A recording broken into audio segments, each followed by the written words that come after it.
1947, naissance du terme soucoupe volante. 1991, 44 ans se sont écoulés pendant lesquels j'ai étudié le phénomène OVNI. Je suis donc un ufologue.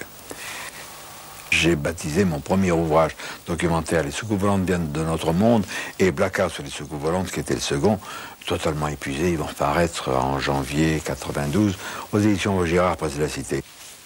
Il faut savoir que, dès le départ, la communauté scientifique, téléguidée, manipulée par les nations, s'est inscrite en faux, à nier en bloc, à parler d'hallucinations, de canulars. C'est faux.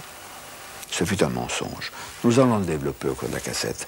Mais ce que la communauté scientifique a à se reprocher, ou que nous lui reprochons, ne peut pas s'adapter à tous les scientifiques. Il y a aussi des scientifiques objectifs et honnêtes. Et par exemple, le professeur Michel Bounias, qui a créé le laboratoire de biochimie de l'université de l'INRA à Avignon.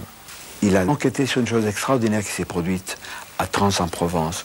Bien sûr, il ne dit pas « c'était les Martiens, c'était les Vénusiens, c'était les Ibis ».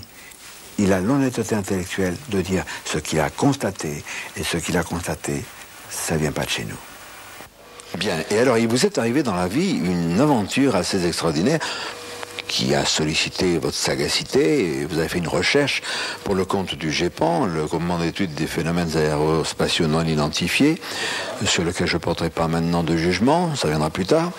Un contrat a été passé entre vous et cet organisme. Et le Centre national d'études spatiales, très exactement, puisque c'était en 1980 que le CNES m'avait sollicité pour savoir si dans des circonstances précises, il serait possible de mettre en évidence un impact biologique de phénomènes aérospatiaux non identifiés.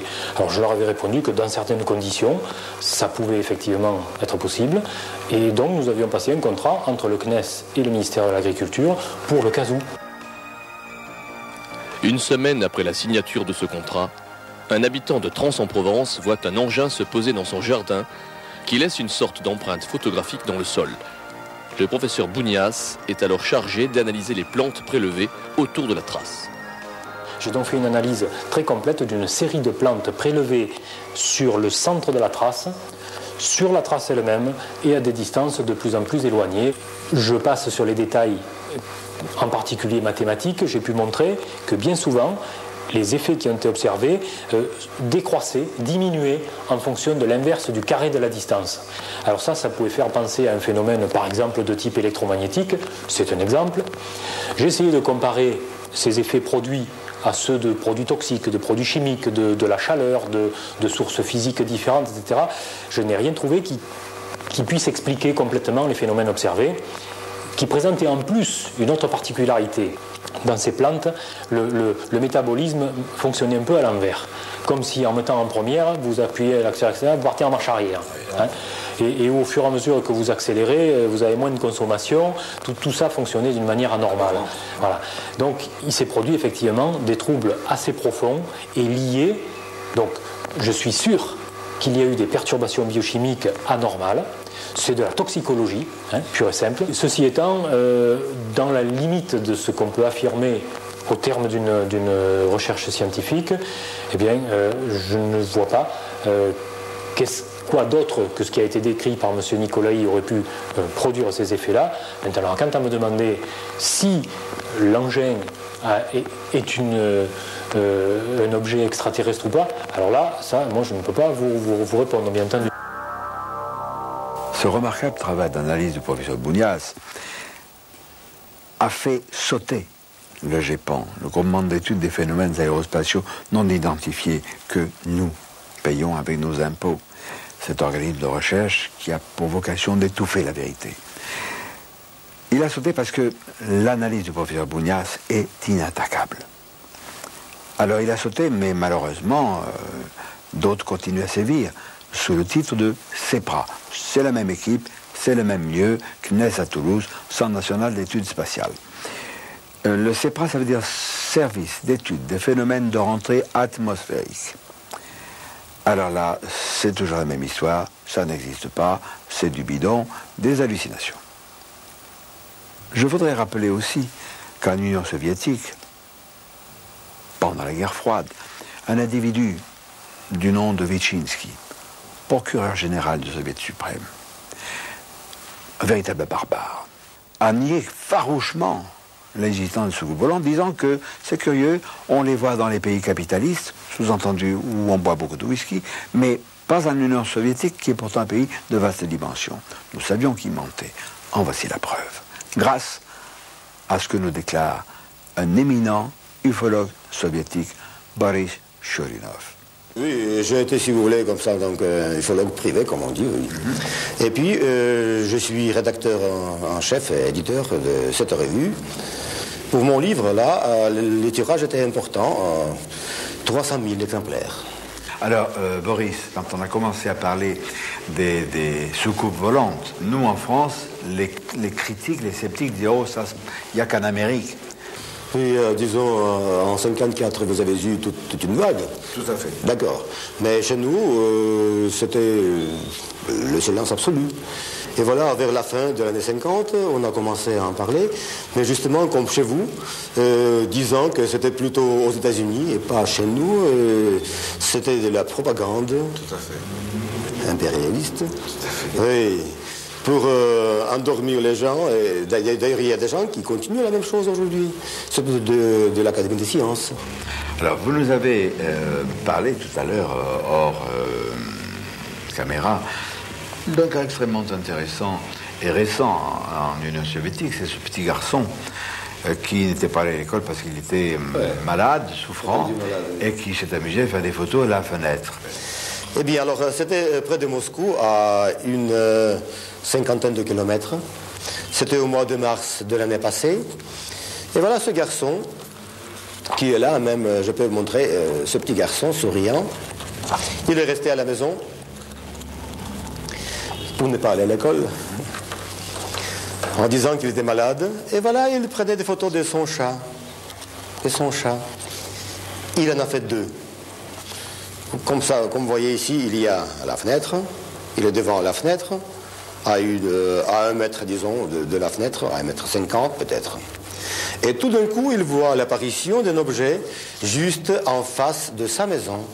Il faut dire qu'il habite au rez-de-chaussée, et en face, il y a une maison à 4 étages. Enfin, les distances sont connues, c'est 80 mètres entre sa maison et l'autre. Alors lui, il comprend que c'est un ovni, il fait la première photo. Mais tout de suite, il s'approche de la fenêtre, il en a fait une autre, et il prend la décision de continuer jusqu'à la fin du film. Et vraiment, on peut parler de la gage.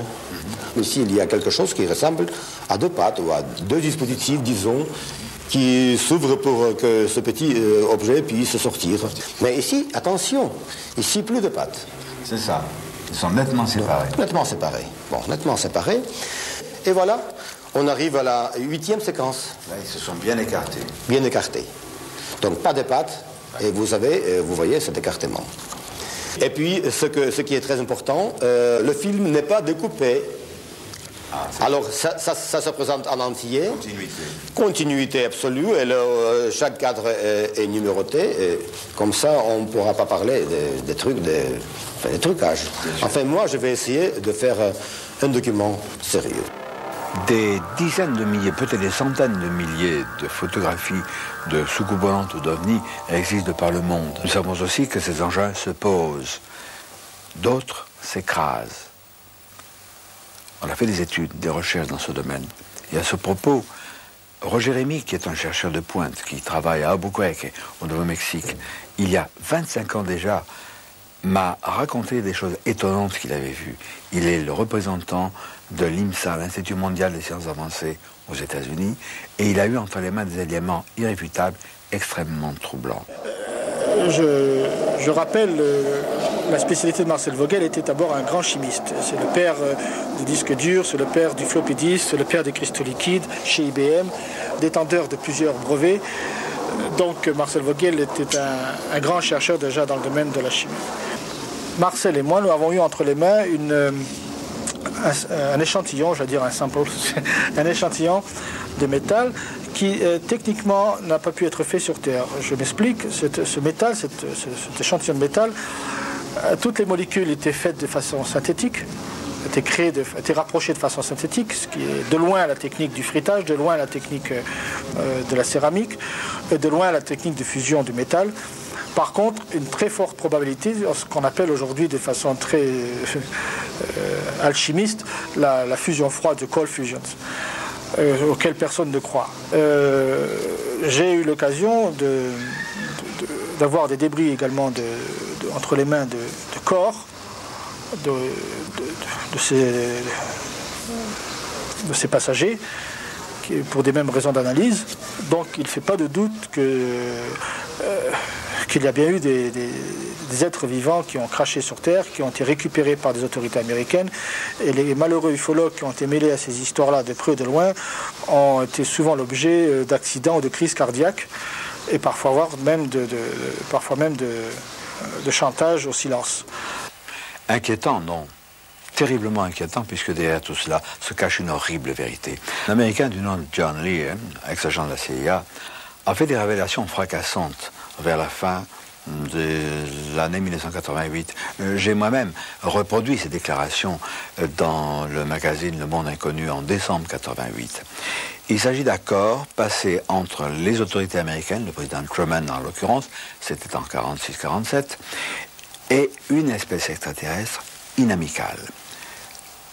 Un organisme secret tout puissant fut créé sous le nom code de Majesty 12, autrement dit Majestic 12 ou MJ12, où il est question de gris de ces êtres de petite taille. Nous y reviendrons. Sujet tabou que j'ai abordé et développé dans mes 2 romans vérités, Ibi Alerte Rouge et L'Entité Noire d'Amouka, aux éditions Vaugirard, presse de la Cité. Ce n'est pas de la fantaisie, ce n'est pas, hélas, de la science-fiction. C'est quelque chose de vrai, d'inquiétant, qui nous concerne tous, nous, les êtres humains. Des gens sérieux, des techniciens tels que, par exemple, Robert Hastings, qui est un éminent technicien en photographie aux États-Unis, que j'ai rencontré à Albuquerque, au Nouveau-Mexique, va nous parler de certaines choses touchantes à cette horrible vérité. De façon générale, le gouvernement américain a classé top secret les informations concernant les ovnis depuis 1947. On peut dire que depuis 1953, la CIA a senti que ce problème concernait la sécurité nationale et elle a pris la relève de l'US Air Force pour la coordination des recherches concernant les ovnis. Cela continue encore aujourd'hui. J'ai un intérêt particulier pour les documents concernant les armes nucléaires.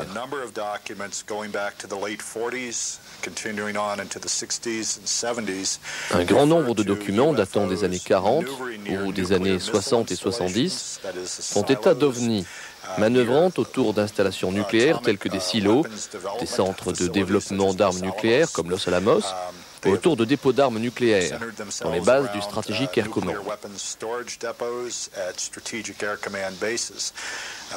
Les documents indiquent clairement que le personnel de ces installations décrivait des objets en forme de disque ou de soucoupe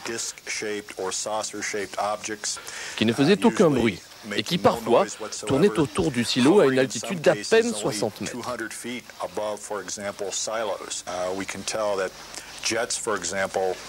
Des avions de chasse ont été lancés d'une base du Montana pour intercepter ces objets, après qu'on les ait vus au-dessus de silos. C'était en novembre 1975.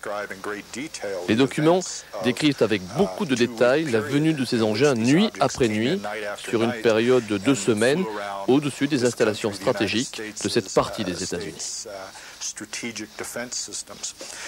Un ufologue français a, lui, vécu longtemps aux États-Unis, et particulièrement à Albuquerque et au Nouveau-Mexique. La région de Dulce ne lui est pas inconnue. Il s'agit de Jean-François Gilles, qui était un chercheur du CNRS, mais qui est devenu un ufologue tout à fait au courant de ces problèmes qui nous cachent les gris. Jean-François Gilles, ces êtres, venus d'ailleurs, on les appelait les Ibis, E-B-E. Quelle en est l'origine? Non pas des Ibis, mais de l'appellation. Apparemment, ils ont été dénommés comme ça, ces êtres. On verra peut-être un peu après de qui il s'agit. dès 1947, dès les premiers crashs, dès le crash de Roswell, par un des membres éminents du MJ12, le docteur Detlev Bonk. Ce qui occasionne, à mon avis, la confusion avec le mot les gris, the greys, the short greys, les petits gris. C'est que la dénomination EBE, EB, a été connue dans les années 80, à savoir pour nous à la fin des années 80, de même que la terminologie les gris, les greys, les petits gris,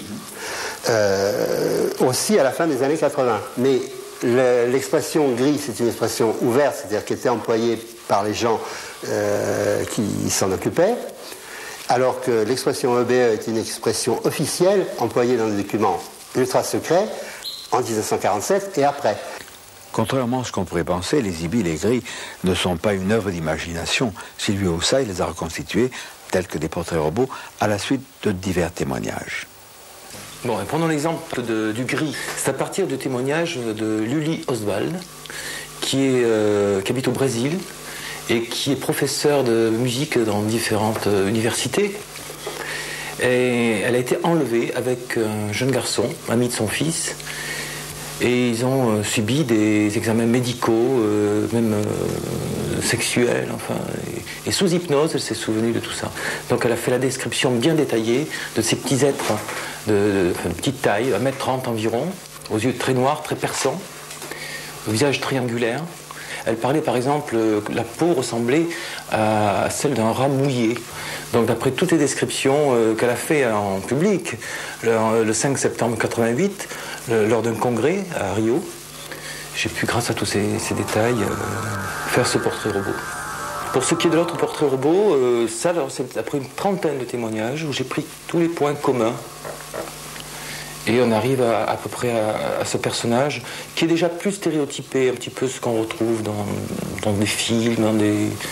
c'est moins typé que le gris, là, poilu. Hein. George Andrews est un ufologue américain, un ufologue de pointe. Il est l'auteur de Extraterrestrial Among Us, qui n'a pas été traduit en français. Il travaille à un nouvel ouvrage, Extraterrestrial Friends and Foes, extraterrestres, amis et ennemis. Il va nous expliquer les dessous de ces accords secrets passés entre les ibis et les militaires ou le gouvernement aux États-Unis.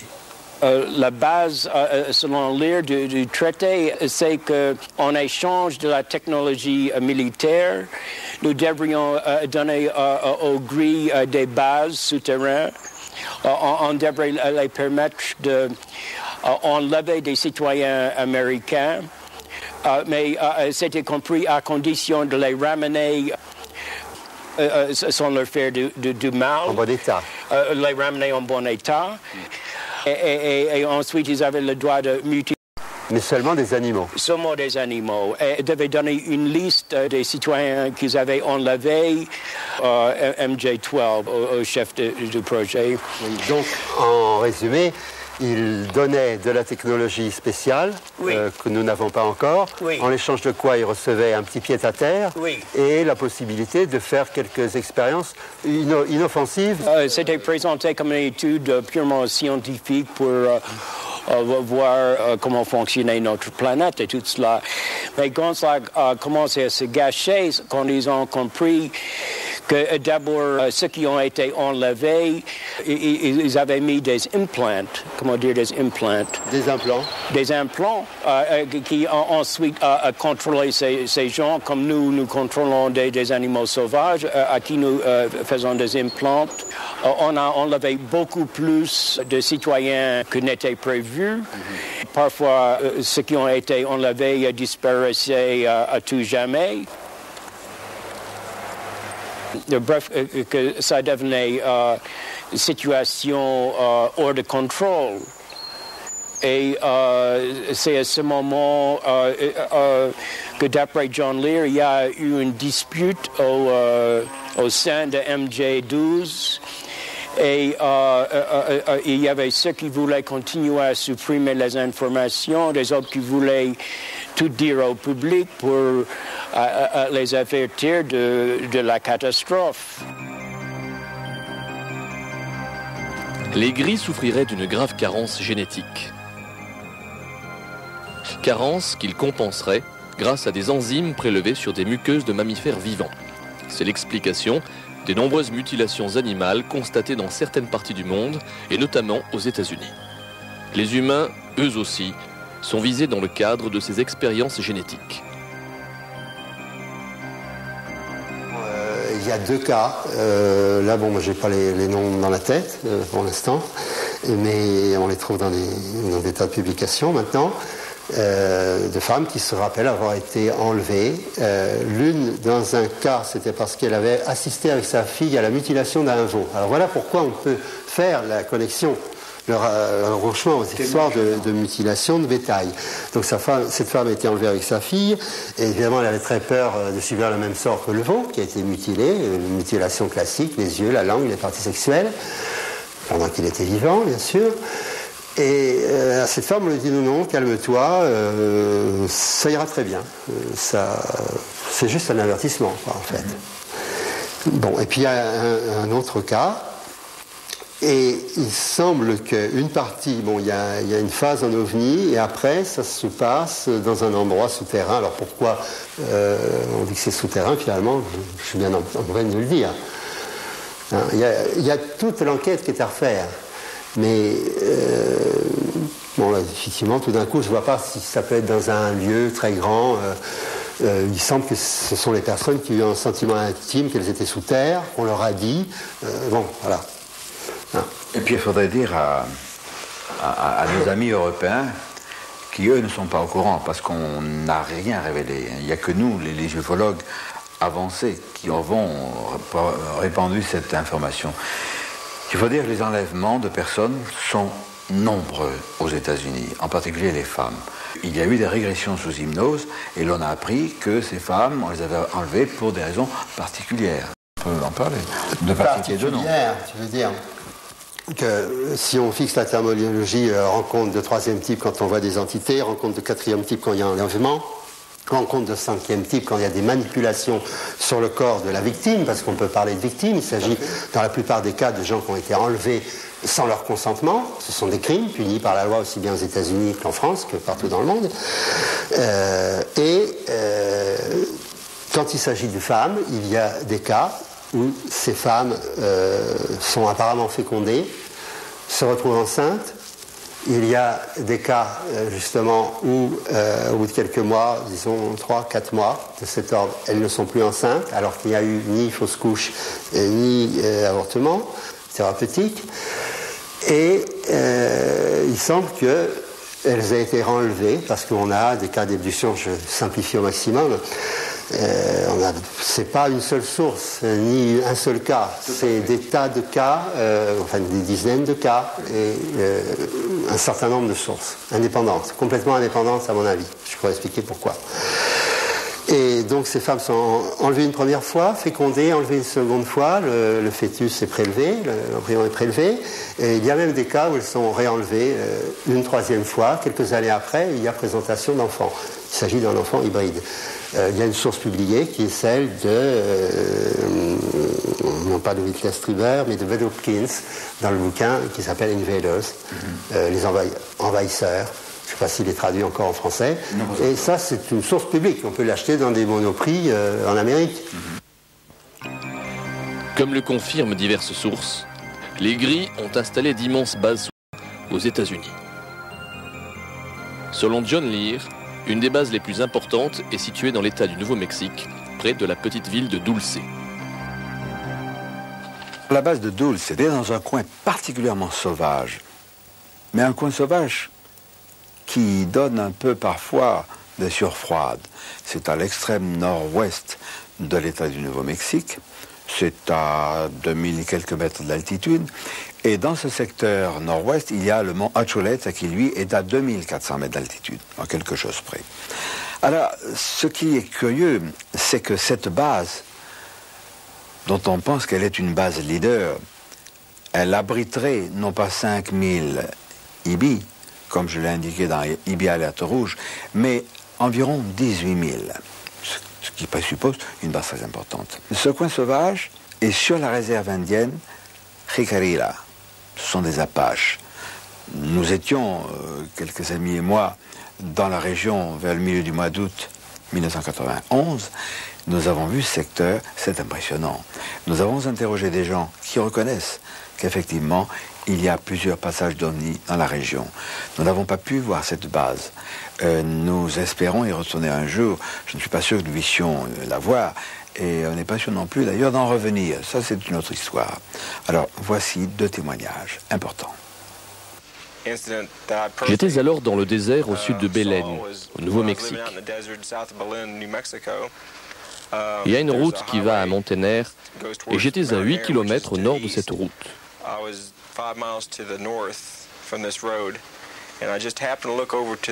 Je regardais la montagne au sud lorsqu'il y a eu un flash lumineux au-dessus de cette montagne qui s'est dissipé.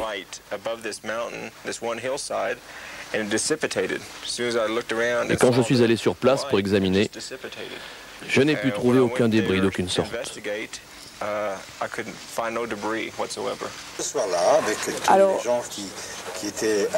c'était au pied du mont Atuleta. Oui, du mont Atuleta, mais en fait on était déjà sur les hauteurs. On était partis très haut et on dominait tout le mont Archuleta. On était en haut du mont Archuleta. On était sur un plateau. On avait trouvé un plateau pour camper. Et on avait fait un très bon barbecue que Gabriel Valdez nous a préparé admirablement. Le plus jeune fils de Gabriel dit « look », mais très fort, un look qui a surpris, une exclamation. Et on a tous levé nos têtes à ce moment-là et on a vu au-dessus de nous, dans le ciel qui était à ce moment-là devenu vraiment très noir, très après le coucher du soleil, on a vu une lumière mais qui semblait éclairer toute la montagne, qui a formé un boomerang au-dessus de nous. Ça n'est pas parti droit, c'est parti, disons, de l'ouest et c'est allé à l'est. Et ça paraissait pas très loin de nous, en fait. Et comme tu verrais un nuage au-dessus de toi, et d'une intensité extraordinaire. Je veux dire, j'ai jamais vu ça. J'ai pourtant vu des tas d'avions, j'ai vu des tas d'objets familiers voler. Et alors, à l'arrière de cette lumière extraordinaire, il y avait comme des étincelles qui se dégageaient de toutes les couleurs, de rouge, jaune et vert et bleu. Sur la face de la montagne. C'est la face de la montagne. Sans laisser de traces naturelles. Sans laisser pas le moins, comme si ça s'était volatilisé, comme un gaz, comme une bulle de savon quand elle éclate, pof, comme ça. Et Gabriel a aussitôt dit, je vous l'avais dit, on les voit tout le temps. Et effectivement, ce phénomène n'est pas rare à Dulce. Pour nous, c'était extraordinaire, c'était la première fois. Mais il disait que les Indiens témoignent d'au moins 2 apparitions comme ça par mois au-dessus de la montagne. Ils les voient tellement qu'ils n'y font plus attention. Au-dessus du mont Archuleta. Au-dessus du mont Archuleta. Essentiellement, toujours au-dessus de cette montagne. Comment une telle vérité a-t-elle pu être cachée, maintenue sous le boisseau par les autorités? Lorsque le Majestic 12 a vu le jour, dans le courant des années 40, cet organisme créé à l'instigation des Ibis, de ces êtres des bases souterraines, les autorités américaines ont fait le blackout, fait le silence et la censure. D'abord, en essayant de convaincre le monde scientifique que les ovnis, les extraterrestres, les soucoupes volantes, tout ça c'était de la foutaise et que ça n'existait pas. Beaucoup de savants à l'époque ont marché, parce que ça entrait dans leur propre vue. Ça les gênait que nous ne soyons pas les seuls à être les plus beaux, etc. Bon. Après coup, il fallait véhiculer ces mensonges, cette intoxication criminelle, on peut le dire. Et pour le véhiculer, qu'est-ce qu'il fallait? Les médias. Alors, le monde savant, porte-parole du MJ12 et du gouvernement secret, a induit en erreur les médias, qui à leur tour, en toute bonne foi, ont induit en erreur nous, les cochons de payants, toujours à payer pour les autres. Alors attention, méfiez-vous, amis, des déclarations officielles, quelles qu'elles soient, touchant les ovnis. Elles sont fausses. Le lieutenant-colonel Wendell Stevens, il y a 25-30 ans, a été nommé à un organisme militaire qui s'appelait le Project Blue Book, le projet Livre Bleu, pour soi-disant enquêter sur les ovnis avec ordre, en réalité, de les mettre sous le boisseau, d'étouffer la vérité. Wendell Stevens s'est vite aperçu qu'on voulait le manipuler. Il est parti. Il n'a plus voulu continuer dans cette voie du mensonge. Et il est devenu ufologue. Ça ne lui a pas porté bonheur parce qu'on a essayé de le salir. Mais Wendell Stevens est un brave homme. C'est un homme qui a le courage de dire ce qu'il a vu, ce qu'il a appris. Et il nous en parle. I think that MJ12 exists at a very high level. Le MJ12 existe à de très hauts niveaux, mais probablement pas dans la structure officielle du gouvernement.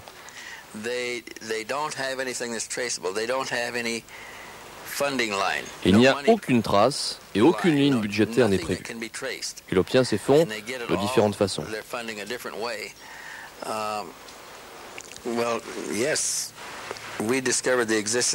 Nous avons découvert son existence en 1979. C'était une société très secrète, composée de 6 militaires et 6 scientifiques.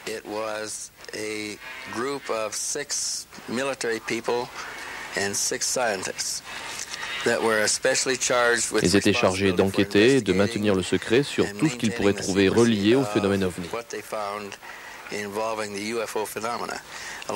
Nous avions créé des équipes de récupération dans différentes parties du pays, ceci afin d'anticiper les problèmes à venir.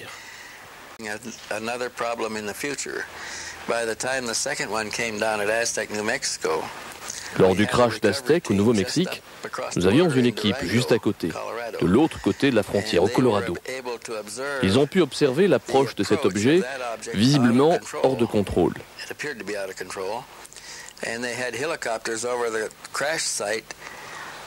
Il y a eu des hélicoptères sur le lieu du crash moins d'1 heure après l'écrasement.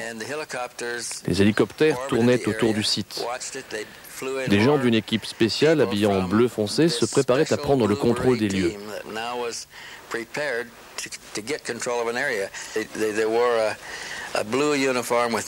Ils avaient un uniforme bleu sans marque que je connaisse, ainsi qu'un béret bleu. Ils ont pris en charge le secteur et ont fait partir toutes les autres autorités policières.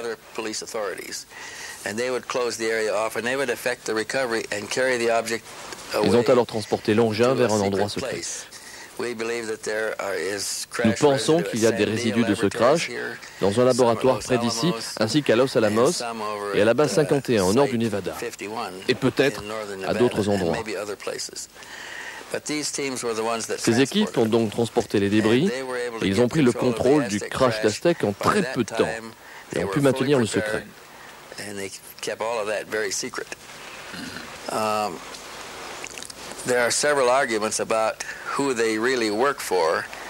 Il y a plusieurs arguments en ce qui concerne les personnes pour qui ils travaillent. Mais les membres clés du gouvernement sont également souvent membres du MJ12. Plusieurs officiers étaient membres du MJ12 et peut-être encore maintenant.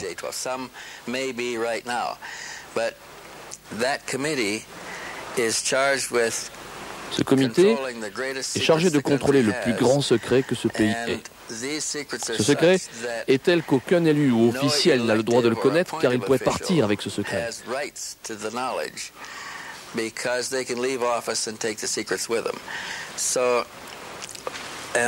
Donc, un officier ou un officiel du gouvernement doit avoir un besoin très spécifique pour avoir accès à ces informations.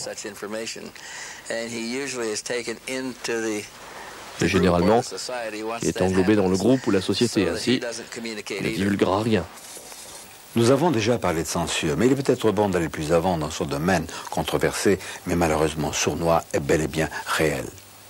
Et ce qu'on a noté, c'est que le grand public est tellement conditionné par 40 ans de mensonges qu'il prend tout cela à la rigolade. La presse sérieuse ne parle des ovnis que pour rigoler, tandis que les tabloïds, ils font une censure à l'inverse. Ils exagèrent tout, ils en rajoutent, on exagère et réduit à l'absurdité de cette façon-là.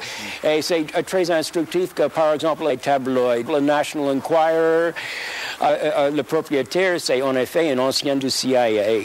Les médias ne sont pas les seules victimes. Il y a aussi des personnes, et vraiment victimes. Par exemple, Tout d'abord, on a nié l'existence du MJ12, c'était facile, ça rendait service aux canailles de la science et aux canailles des médias qui sévissent de par le monde, mais il y a quand même des documents. Par exemple, cette lettre du président Truman adressée à James Forrestal, alors secrétaire à la Défense aux États-Unis. C'était le 24 septembre 1947. Il lui parle du MJ12. Vous êtes par la présente autorisé à procéder avec toute la vitesse et la précaution nécessaire à votre enquête. Ce sujet devra être référé exclusivement comme opération Majestic 12. James Forrestal a exigé du président Truman de révéler la vérité au Sénat. On l'a convaincu qu'il était souffrant, déprimé, et qu'il était nécessaire de le garder quelques jours à l'hôpital Bethesda de la Navy, d'un grand hôpital au nord-ouest de Washington. Et là, 3 agents de la CIA l'ont étranglé, ont attaché un drap autour de son cou, on l'a défenestré, et malheureusement, le drap a cassé. Et ça fait mauvais effet, ça fait désordre, c'est ainsi qu'on a appris qu'il s'agissait d'un assassinat. D'autres cas sont connus, peut-être moins définitifs. Celui, par exemple, de Paul Bennewitz. Dr Paul Bennewitz, qui est un industriel.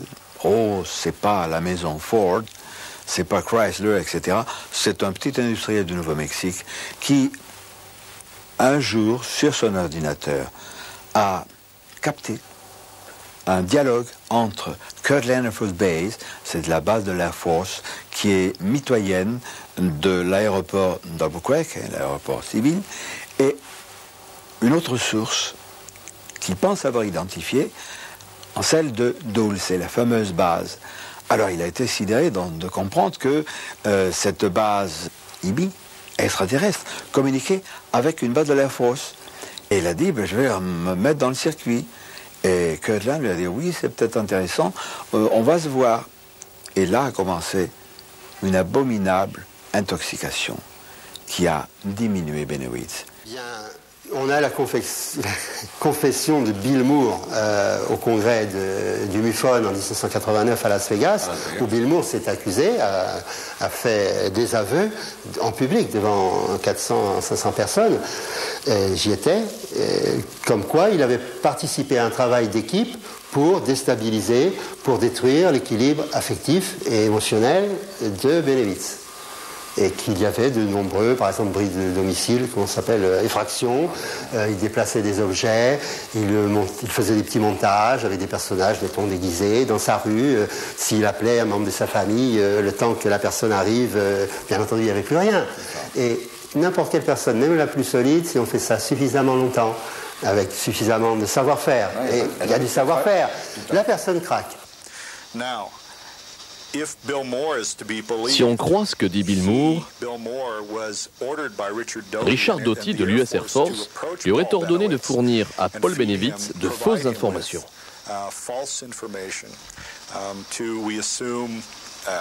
Cela afin de le mettre à mal. Il affirmait qu'il y avait des atterrissages d'OVNI au Nouveau-Mexique et ainsi de suite.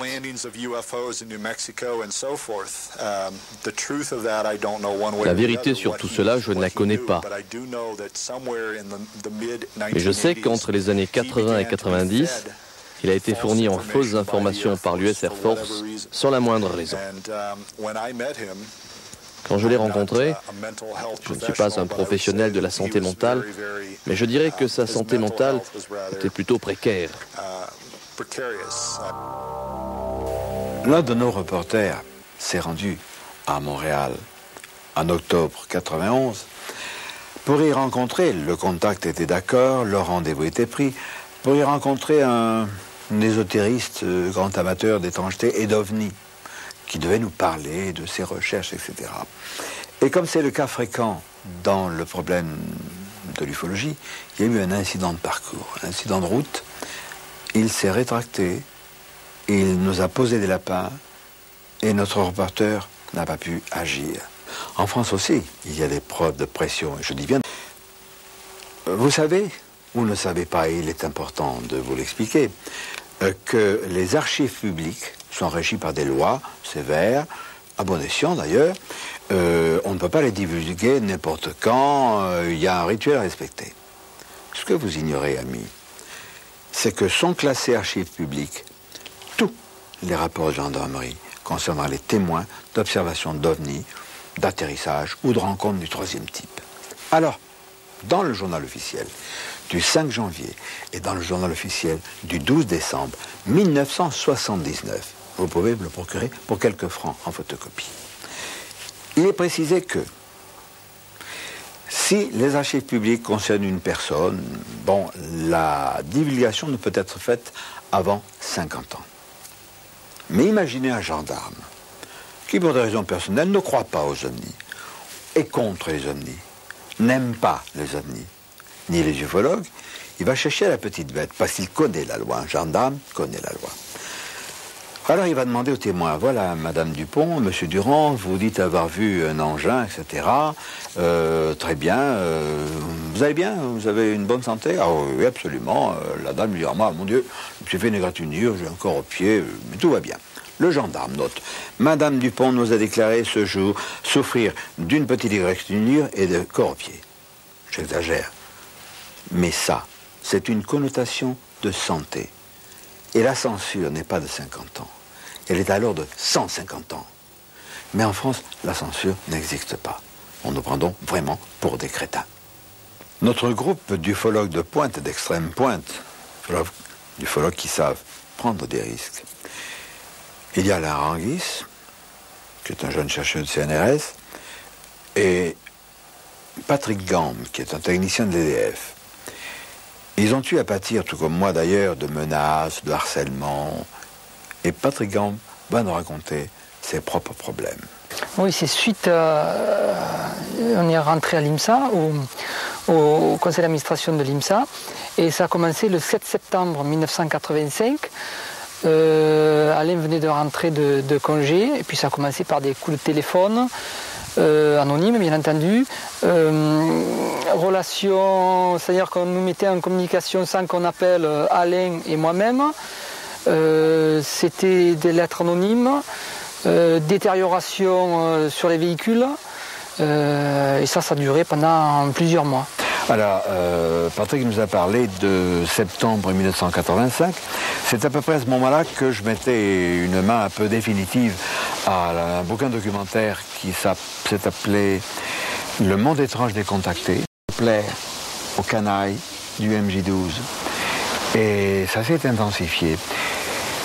Et un soir, nous avions rendez-vous, Patrick Gambe, son épouse Bernadette, Alain Ranguis et Brigitte, son épouse, ma femme et moi, pour dîner et parler de nos problèmes.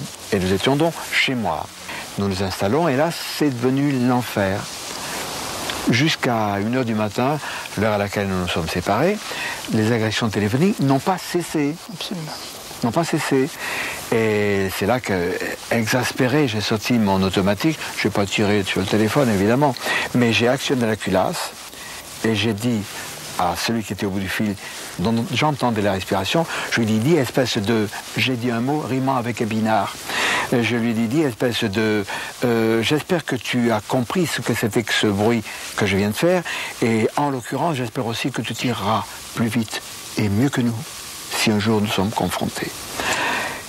Et c'est là que nous avons, quelques jours après, reçu une lettre anonyme, bien sûr, de l'un de ces individus qui nous harcèlent, en disant, oui, mais moi, j'agis contraint et forcé, j'ai des enfants. En parlant vulgairement, il avait la trouille. Et aujourd'hui, nous sommes, disons, vers le dernier trimestre 1991, les harcèlements téléphoniques continuent. Allô, Jimmy, décroche. Ah, salut. Oui, salut, c'est Bitocul.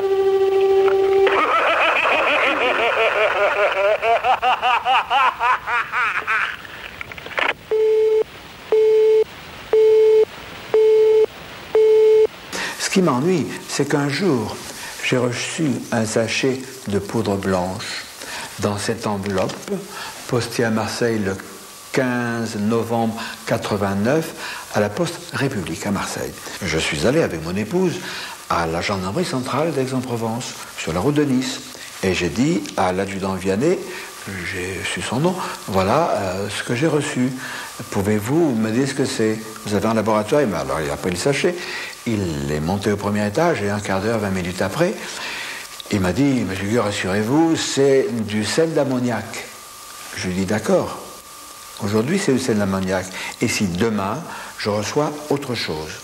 Et si d'aventure, au moment où j'ouvre le courrier, puisqu'il est distribué vers 12h30 chez moi, si au moment où j'ouvre mon courrier, on frappe à la porte et que je suis en présence de maître Dupont-Durand, huissier, et on me dit, qu'est-ce que c'est que ça? Alors je dirais, je ne sais pas, je viens de le recevoir. Comment puis-je prouver que je ne tripatouille pas de la drogue? Si effectivement on vous en envoie un sachet par la poste et que dans le même temps on vous dénonce pour trafic de drogue, vous aurez les plus grandes peines du monde à vous disculper. Je ne veux pas dire que ce serait impossible, car sinon nous perdrions tout espoir dans la justice française, mais quand je dis les plus grandes peines, je veux dire que ce sera pratiquement impossible pour vous de vous disculper. C'est-à-dire qu'effectivement, la seule attitude raisonnable, c'est de téléphoner immédiatement à la gendarmerie. J'ai lu dans la presse, récemment, nous parlons en ce moment, le 25 juin 1991, j'ai vu ces derniers jours des articles concernant une loi sur la répression de la désinformation. Alors là, ça m'inquiète.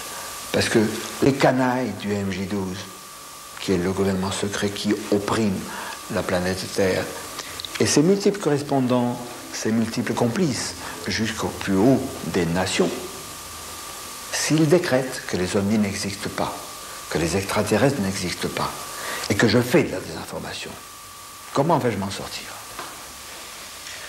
Là encore, chaque loi intervient à travers un pouvoir politique. Le pouvoir politique donne l'orientation de la loi. Il est bien évident que s'il ne s'agit que d'une loi pénale, d'une intervention sur la répression, par exemple, du trafic de drogue, il n'y a pas d'intervention politique à faire. C'est une intervention qui se fait à travers le parquet. Ceci est tout à fait classique. Maintenant, une loi sur la répression de la désinformation est effectivement éminemment dangereuse parce qu'il suffira au pouvoir politique de qualifier une information de fallacieuse ou de fausse ou de désinformation pour faire entrer cette information de facto dans le cadre du champ d'application de la loi pénale et donc de poursuivre certains comportements qui sont considérés comme étant de la désinformation. Effectivement, vous n'aurez absolument aucun moyen de vous en sortir si un pouvoir politique a décrété que les ovnis n'existaient pas et que le fait d'en parler était considéré comme de la désinformation ou une attitude anti-française ou contraire à l'ordre public français ou risquait de causer un trouble à l'ordre public français. À ce moment-là, effectivement, vous n'aurez pratiquement aucune chance de vous sortir de cette situation, sauf à amener à ce moment-là devant les juges médusés un petit homme vert sur le bureau du magistrat qui, de toute façon, ne pourra que prétendre qu'il s'agit d'une poupée puisque nous savons tous que les ovnis n'existent pas dans le gouvernement, bien entendu. Des pressions s'exercent aussi en France. Pourquoi?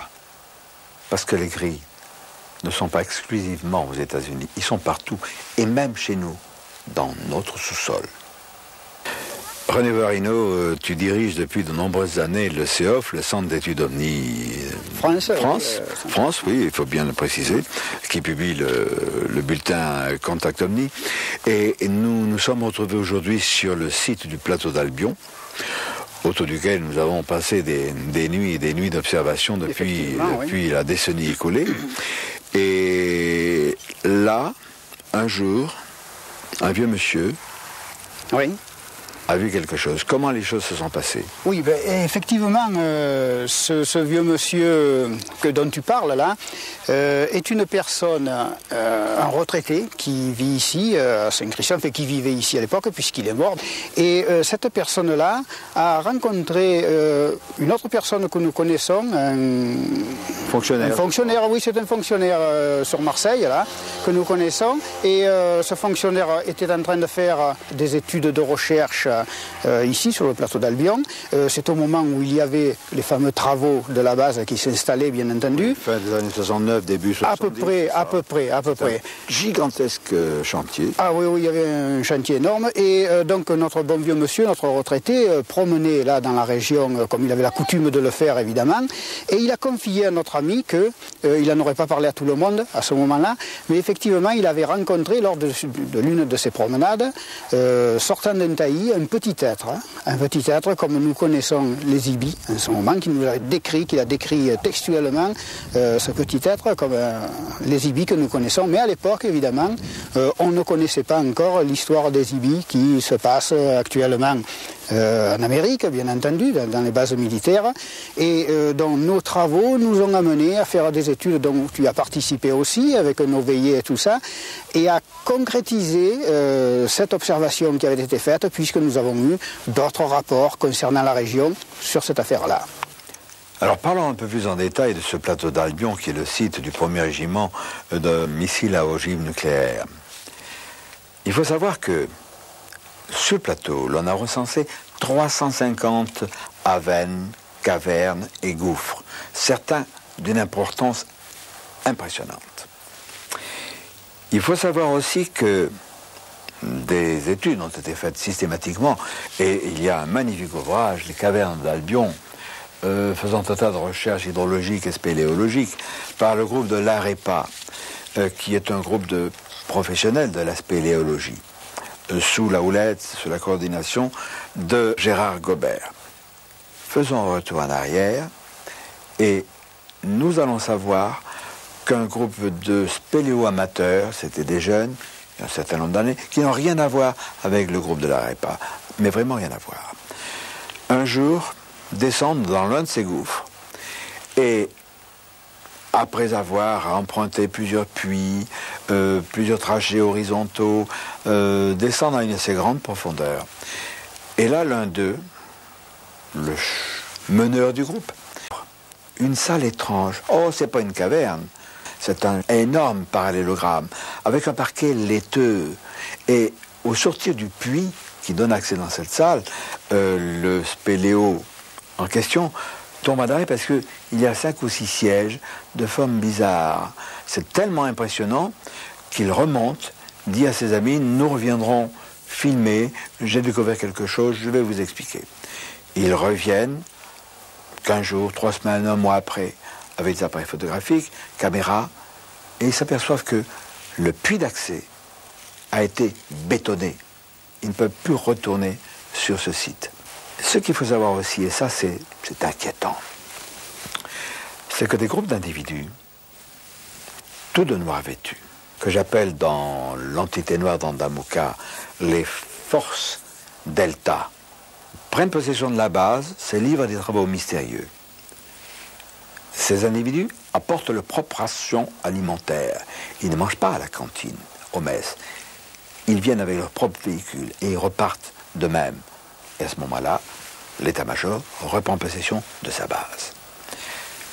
Certains braves bidas, il y a un certain nombre d'années, je reste volontairement vague, ont vu ce qu'ils n'auraient pas dû voir, à savoir, dans une grande salle, à un premier étage, où se trouvent des ordinateurs, ils ont vu une dizaine de ces individus au teint blafard. Il ne s'agit pas de petits gris. Ces individus ont l'aspect humain, mais ils sont bizarres.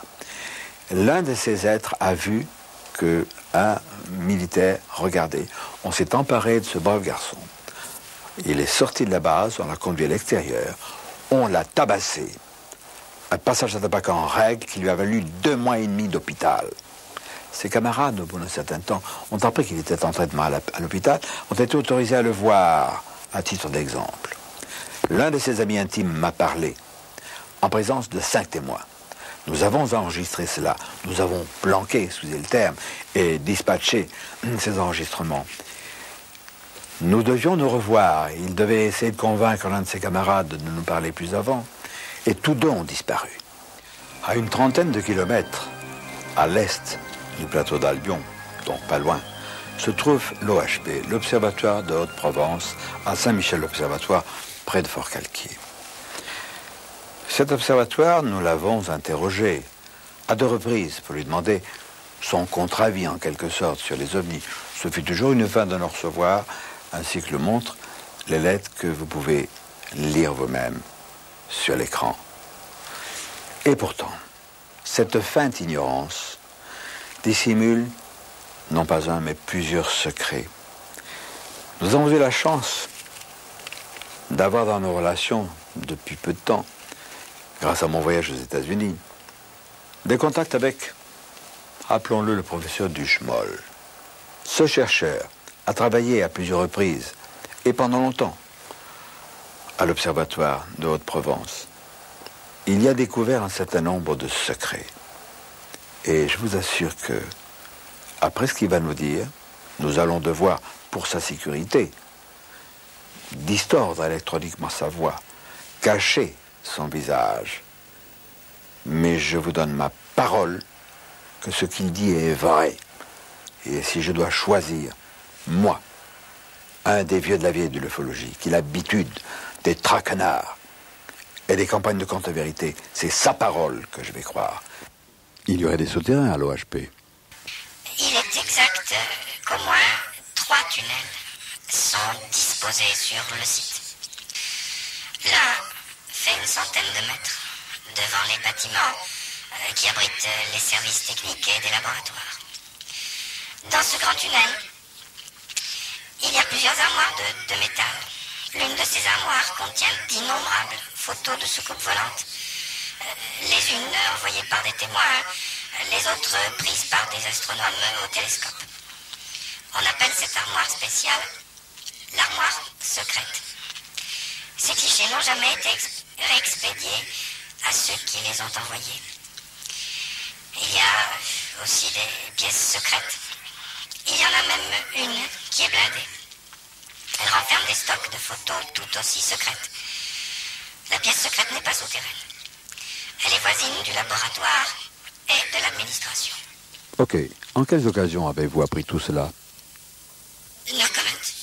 J'ai pris beaucoup de précautions pour vous joindre, monsieur Gueux. Et pour venir dans ce studio, j'ai redoublé encore de précautions en m'assurant que je n'étais pas suivi. Vous ne connaissez pas ma véritable identité, cela dans mon intérêt et dans le vôtre. Je ne répondrai pas à votre question. Même en étant étranger à votre pays, j'encours des risques. Pouvez-vous nous donner des détails sur ces risques? Non, l'entretien est terminé. Bonne chance, monsieur Gueux. Et soyez très prudent. À propos de secrets, je crois qu'il faut rendre hommage à une agence de presse en particulier, l'ATP, l'agence transcontinentale de presse, qui scrupuleusement répercute les informations concernant les ovnis. Elle n'est pas responsable, évidemment, de l'autocensure pratiquée par certains journaux.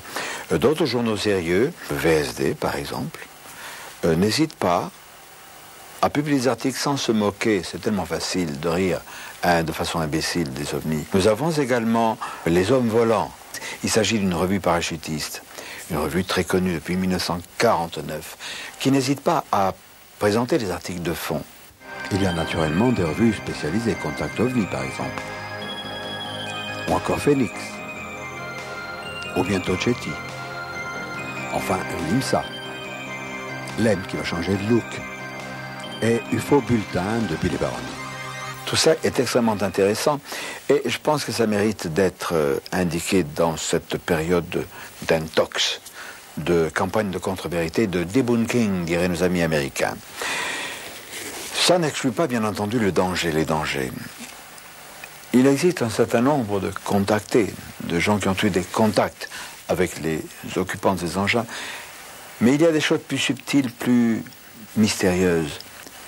Des gens qui ont reçu des implants, comme cette jeune femme, Claudia Roux, qui est artiste peintre, comme son époux, Roger Roux, et qui a vécu dans son enfance une aventure curieuse. Vous êtes parti en colonie de vacances en Haute-Savoie. En Haute-Savoie. Oui. Alors vous aviez quel âge? J'avais 12-13 ans. Bon, bien sûr, comme tout enfant en colonie, on était habillé en short, en basket. Et on arrive près du camp, parce qu'à ce moment-là, on faisait un camp. Et mon lacet de tennis était défait. Alors je me suis accroupie et en me baissant, étant bien évidemment mon genou s'est plié Et c'est à ce moment-là que j'ai vu quelque chose sortir de mon genou. Vous n'étiez pas seule. J'étais avec ma petite camarade. Bon, ça ne m'a pas semblé inquiétant sur le moment, mais lorsque j'ai vu que ça sortait régulièrement, alors c'était ici, juste là. Bon, j'ai toujours eu l'impression que c'était un peu comme un périscope, parce que ça sortait régulièrement, sans interruption. Quel était l'aspect marron, un peu comme du bois. Marron strié de marron plus clair. C'était pointu en haut, pointu en bas, grand de ça à peu près, et poli, comme un galet poli par l'océan, et un peu visqueux, comme huilé. Bon, et lorsque cette chose est sortie et que la monitrice l'a jetée, bon, ça faisait un petit trou, et juste après, dans la journée, ça n'a pas saigné, ça s'est fermé, et plus rien, plus de traces. Bon. Il n'y a plus eu de traces pendant des années, de longues années même. Et un jour, je me suis aperçue, je ne l'ai pas vu grandir. Disons que je m'en suis aperçue d'un seul coup, ça y était pas, et le lendemain ça y était, parce que je ne l'ai pas vu venir. Et j'ai eu donc cette chose que l'on appelle maintenant, je le sais, un kyste de rejet, c'est-à-dire que le corps qui a eu quelque chose forme un kyste parce qu'il y a eu un corps étranger. Et quelques années plus tard, ce kyste, disons 2 fois dans la semaine, après ça cessait pendant des mois, me faisait une douleur, mais très très violente, et j'ai dit un peu comme une douleur qui serait venue de l'extérieur, passant par le centre de mon corps et passant tout droit. Et un jour ça s'est arrêté, je n'ai plus rien senti, je n'ai plus rien vu, et j'ai ça, il n'y a plus de manifestation, il n'y a plus rien.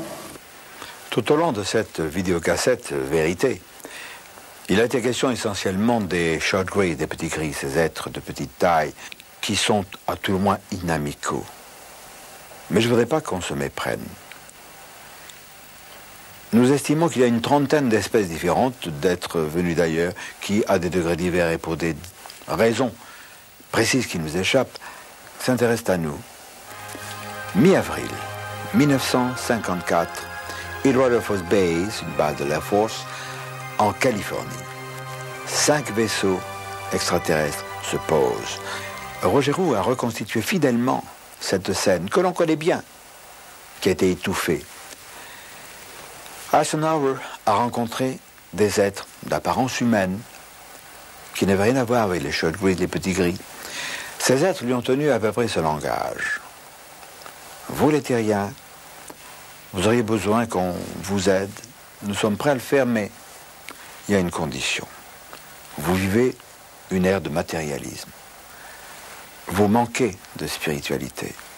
Vous vous battez. Vous utilisez des armes nucléaires. Nous voudrions que tout cela cesse. Et à ce moment-là, nous ferons les quelques pas qui nous séparent et nous viendrons vous aider. Eisenhower, qui connaissait les accords secrets du MJ-12, a dit non. Les terriens ne sont pas prêts pour cela. Revenez dans 30 ans. Comme on dit à un enfant un peu turbulent, écoute, pose plus de questions, tu comprendras quand tu seras grand.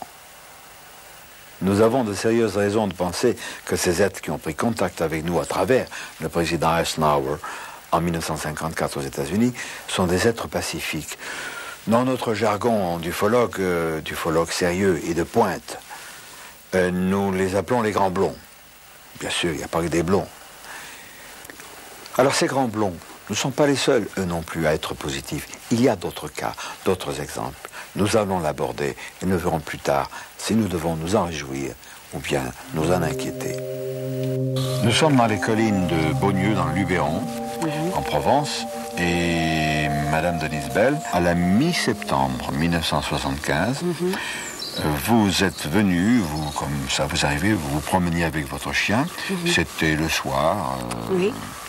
Le soir, la nuit était tombée, c'était le 15 septembre, la nuit était tombée, il y avait des étoiles. Mais vous étiez préoccupée ce soir-là? Oui, j'étais préoccupée parce que j'étais atteinte d'un cancer à la thyroïde, du côté gauche, et un mois avant, le service du professeur, son assistant m'avait dit qu'un autre nodule m'était venu sur la droite et que je devais envisager l'opération, c'était impératif. J'étais un peu tourmentée. Et puis, j'avais mon chien. Et mon chien, il file comme ça dans le buisson. Et moi, à partir de cet endroit, j'ai été prise comment vous dire, d'espèce de malaise, de colique. Je me suis éloignée, là, dans le virage, là-bas. Et j'ai dû m'accroupir et j'ai dû vider mon ventre. Et sur cet arbre-là, il s'est développé une lumière, que l'arbre il est tout petit à côté, voyez-vous. La lumière est restée absolument à sa place, elle tremblait toujours. Et là, il est apparu un rectangle orangé, voyez-vous. Mais dans le corps de la lumière ou ailleurs? À la base de la lumière. Sur le sol ou vertical? Non, vertical. Ah, vertical, ça c'est très important. Oui, ça faisait partie de ce bloc de lumière, j'en suis sûre. Bien. Je voudrais revenir, Denise Bell, sur cette sensation quand quelque chose vous a immobilisé derrière, vous a serré. C'était une main? C'était pas une main, n'est-ce pas? Non, je n'ai pas senti que c'était une main. C'était la position de quelque chose qui était au moins large comme 4 doigts, vous voyez, mais beaucoup plus épais, et qui m'a fait simplement prendre comme ça. Et je me suis trouvée la gorge offerte à cette lumière. Ah, voilà. Vous voyez, c'est là que je dis qu'il y a eu des soins de fait. Bon, vous êtes ensuite rentré chez vous, vous avez dormi? Normal. Normalement. Et le lendemain, donc, vous vous êtes rendu à l'hôpital. Et là, donc, on vous a examiné. Voilà, l'assistant du professeur m'a reçu. Il a tâté un peu ce côté gauche, ce côté droit. Il est revenu, il n'en finissait plus. Et il m'a dit, écoutez, je ne comprends pas, je vais aller chercher l'autre assistant. Il est allé chercher l'autre assistant. Celui-là a fait la même chose et il a dit, je vais chercher le professeur. On m'a dit que j'étais guérie. Ils ont constaté une guérison complète. Ah, il a dit, il n'y a plus rien. Mais j'ai dit, plus rien, je peux reprendre mes activités. Il m'a dit oui. Alors imaginez-vous un peu la joie que j'avais. Et alors là, il y a une chose, c'est que moi-même, je ne m'en rendais pas compte, j'avais une énergie que je n'avais jamais eue avant. Je me suis trouvé des énergies, de l'assurance, mais c'est pas possible. Ça m'a complètement transformée, ça m'a complètement changé. Je voudrais vous raconter une histoire extrêmement banale et fantastique à la fois. En août 91, j'étais au Nouveau-Mexique. Et je suis allé avec mon épouse et quelques amis au marché annuel artisanal indien de Santa Fe. J'abrège, nous étions une foule considérable. Mes amis étaient allés chercher des vivres pour pique-niquer. Et ne les voyant pas, je pars à leur recherche et je m'écarte un peu, ne les trouvant pas. Et une voiture s'arrête au bord du trottoir et j'entends « Hi Jim », c'est-à-dire « Salut Jim ». Personne ne m'appelle ainsi. Je me retourne, je vois une voiture, une grande voiture, un homme qui est à droite, cheveux grisonnants, 40, 45 ans, qui me sourit de façon sympathique, derrière 3 hommes que j'estime être, à tort ou à raison, des vétérans du Vietnam. C'est cette image qui me vient. Je dis à cet homme, mais vous me connaissez? Et il me dit, oui, bien sûr, nous vous connaissons, nous savons ce que vous faites. Vous êtes dans la bonne voie. Continuez, nous apprécions. Et il s'en va. Alors je marche auprès de la voiture, je dis, mais enfin, ne partez pas comme ça, qu'est-ce qui se passe? Expliquez-moi. Au moins on va se revoir. Maybe later. Plus tard peut-être. Et il s'en va. C'est banal. Mais c'est fantastique, car enfin, qui sur la planète Terre savait qu'à ce moment-là, ce jour-là, vers 12h30, j'allais me trouver à Santa Fe, où je ne connais personne, où je n'avais jamais mis les pieds? Je crois que ces hommes étaient des gens de la CIA, mais pas les MIB, the Men in Black, les hommes en noir, pas les sinistres agents exécuteurs du MJ12. C'était les bons. Comme il existe dans le KGB également des bons. Alors c'est intéressant parce que ça autorise à penser que, à un haut niveau, la résistance est en train de s'organiser. Je crois que c'est important parce que nous avons eu des précédents. C'était le signal, c'était l'indicatif des émissions de Radio Londres. Ces émissions qui apportaient une bouffée d'espoir de la part d'un inconnu qui s'appelait le général de Gaulle. Bien sûr, je ne suis pas le général de Gaulle numéro 2. Je ne vous dis pas, armez-vous, planquez les armes, on va s'entraîner, on va les foutre dehors, les grilles. Non, pas du tout. C'est un simple rappel, car la résistance est en train de naître. Je crois que c'est une bonne chose. Rappelons-nous aussi ce qui s'est passé à Edward Air Force Base en avril 1954, quand Eisenhower a rencontré les Grands Blonds. Il leur a dit « Revenez dans 30 ans, faire la paix, ne plus nous battre, nous désarmer, tout ça, on verra plus tard. » Que se passe-t-il depuis 2 ans? La chute du mur de Berlin, la réunification de l'Allemagne, la libéralisation de la Russie grâce à la perestroïka, à la glasnost de Gorbatchev, de Boris Yeltsin, Shevardnadze qui vient de revenir. C'est encourageant. Tout cela ressemble à l'application graduelle des Blonds qui nous ont dit en quelque sorte « Aidez-vous et nous vous aiderons plus tard ». Je crois que ce plus tard est en train d'arriver. Alors c'est une fantastique bouffée d'espoir. Et malgré l'inquiétude des gris qui sont sous nos pieds, je crois qu'il faut espérer. Il faut espérer, tout en faisant quand même un clin d'œil à nos frères de l'espace, aux chevaliers de lumière, avec notre ami Silvio Houssaye, qui est un merveilleux illustrateur, mais qui est aussi un auteur, compositeur, interprète de talent. Mais avant cela, une conclusion provisoire avant d'autres cassettes de cette série Les Portes du Futur. Que la force soit avec vous et avec nous. Alerte rouge. Les terriens parlent aux terriens. Il est temps de lever la tête. Il est temps d'ouvrir les yeux. Notre triste planète attend le retour des dieux.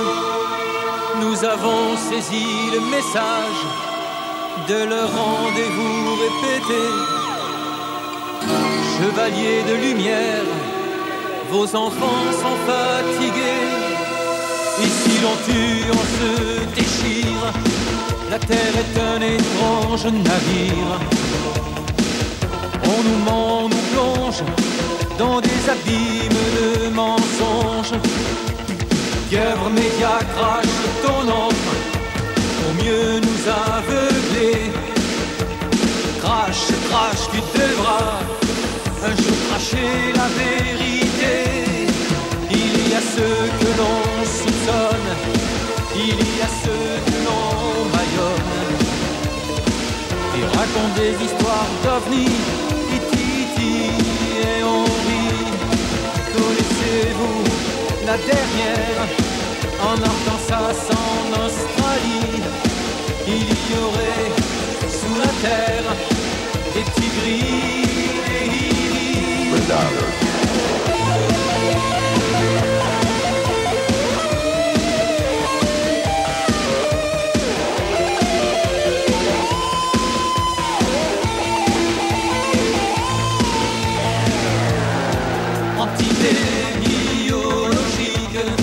Extraterrestre, c'est comique. Ça fait passer un moment entre le foot et le Liban. Merci à vous, chefs militaires, Majesté 12 et CIA. D'est en ouest, on vend la terre à des rats. Ils sont là, les yeux froids, visiteurs, prédateurs. On dit qu'ils tuent, qu'ils nous mutilent, congénétiques, ils sont habiles. Que nos frères de l'espace viennent briser la menace. Que le voile se déchire, donnons raison à John Lee. Il est temps de lever la tête. Il est temps d'ouvrir les yeux. Notre triste planète attend le retour des dieux. Dans le ciel des cathédrales et de grands chariots de feu, au-dessus des capitales, vous n'en croirez pas vos yeux. Il est temps de lever la tête, il est temps d'ouvrir les yeux. Notre triste planète attend le retour des dieux. Il est temps